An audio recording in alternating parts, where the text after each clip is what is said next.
साथीहरू, दाङको तुलसीपुरमा एकजना महिलामाथि भएको आक्रमणको घटना अत्यन्तै दुःखद छ।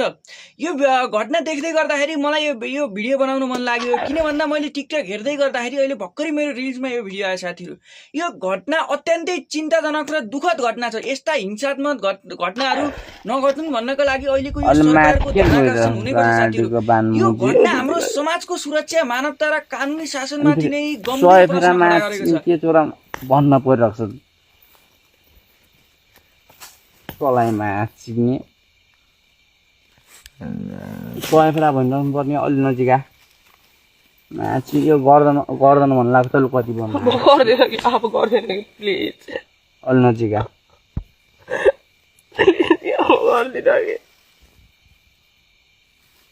माछी मुजे त यो घटना अत्यन्तै चिन्ताजनक र दुःखद घटना छ। यस्ता हिंसात्मक घटनाहरू नघटुन् भन्नको लागि अहिलेको यो सरकारको ध्यानाकर्षण हुनैपर्छ। साथीहरू, यो घटना हाम्रो समाजको सुरक्षा, मानवता र कानुनी शासनमाथि नै गम्भीर प्रश्न खडा गरेको छ।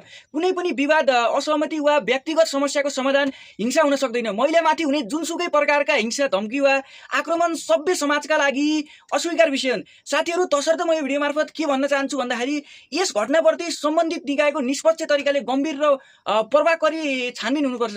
दोषीमाथि प्रचलित कानुन अनुसार कडा कारबाही गर्नुपर्छ। साथै भविष्यमा चाहिँ यस्ता घटनाहरू नदोहोरिन भन्नका लागि सुरक्षा षड्यन्त्रलाई अझ कडा तरिकाले चाहिँ शासन बनाउनुपर्छ। साथीहरू, नेपाल पुलिस अथवा सम्पूर्ण प्रशासनसँग पनि एउटा म अनुरोध गर्न चाहन्छु कि यस्ता घटनाहरू नघटुन् भन्नका लागि पछिल्लो समयमा पनि यस्ता धेरै नै घटना घटिरहेका छन्। साथीहरू, त्यसैले चाहिँ हामीले यस्ता घटनाहरू नदोहोरिनका लागि अहिलेको यो 2/3 सरकारले केही गर्न अत्यन्तै जरुरी छ। साथीहरू, किन भन्दाखेरि अब यो सुदन गुरुङ सामु यो भिडियो पुर्याउनु। साथीहरू, यस्ता घटनाहरू कदापि नघटुन् भन्नको यो घटना अत्यन्तै दुःखद छ। यो भिडियोलाई सबै सामु पुर्याउनुहोस् र यसलाई के कारबाही गर्नुपर्छ तपाईहरु आफै कमेन्ट गर्नुहोस्। यस्ता घटनाहरू नेपालमा अहिले पछिल्लो समयमा धेरै घटिरहेका छन् र भिडियोलाई सबै सामु पुर्याउनुहोस्।